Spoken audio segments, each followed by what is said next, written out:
Bonjour et bienvenue sur Ardennes TV pour ce spécial municipal 2020. Notre carnet de campagne nous amène aujourd'hui à Givet, où 4 listes sont en compétition, dont celle de Éric Viscardi. Éric Viscardi, bonjour. Bonjour. Alors, vous avez été conseiller municipal de 1983 à 1989, puis vous avez quitté la scène politique. Qu'est-ce qui vous a poussé à revenir sur le devant de la scène 30 ans après ? J'ai jamais déjà quitté Givet et je suis là depuis 59 ans. Après ma carrière à EDF, je suis en retraite depuis le 1er novembre dernier et puis j'ai décidé de m'investir dans la vie politique de la cité de Givet. Alors, vous aviez proposé à Claude Wallendorf de prendre sa succession, mais celui-ci a décidé de repartir avec Robert Itouzzi, son actuel adjoint aux travaux. Vous pensez que la page Wallendorf devrait être définitivement tournée ? Oui, je lui avais proposé de prendre la tête de sa liste. Après de nombreuses atermoiements, il a décidé de repartir avec sa liste actuelle. J'ai monté très facilement une liste avec des compétences, de la jeunesse, de l'expérience, une moyenne d'âge de 43 ans et une équipe très motivée pour remporter la victoire à Givet. Dans votre programme, vous parlez beaucoup d'innovation. Vous évoquez notamment votre volonté d'associer les Givetois au projet de la ville.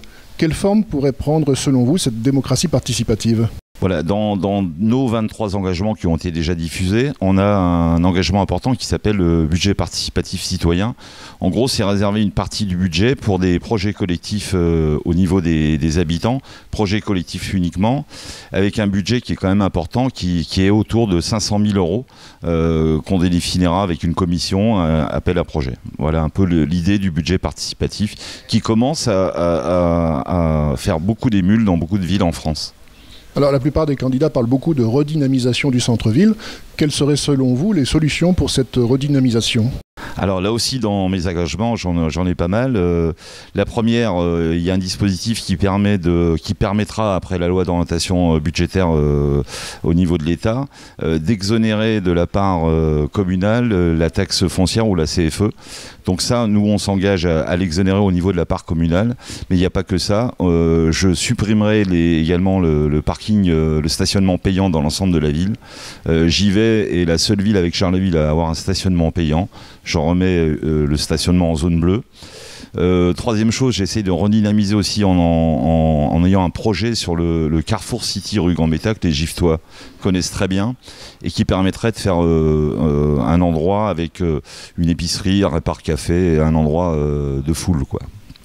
Dernière question, est-ce qu'à l'issue du premier tour, une fusion avec une autre liste est envisageable ? Et si oui, laquelle ?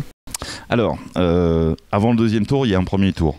Je déclarerai au moment venu la décision de fusionner ou pas avec une ou plusieurs listes. Je ne sais pas encore. Pour l'instant, avec mon équipe, je m'attache au premier tour et à convaincre les Givetois que notre projet est un bon projet pour la ville, un projet qui nécessite un changement à la tête de cette ville qui est gérée depuis 3 mandats et même beaucoup plus par la même équipe. Donc je pense qu'il y a un vent de changement qui se sent à Givet avec une équipe motivée et qui est capable de remporter la victoire, même peut-être au premier tour. Éric Viscardi, merci.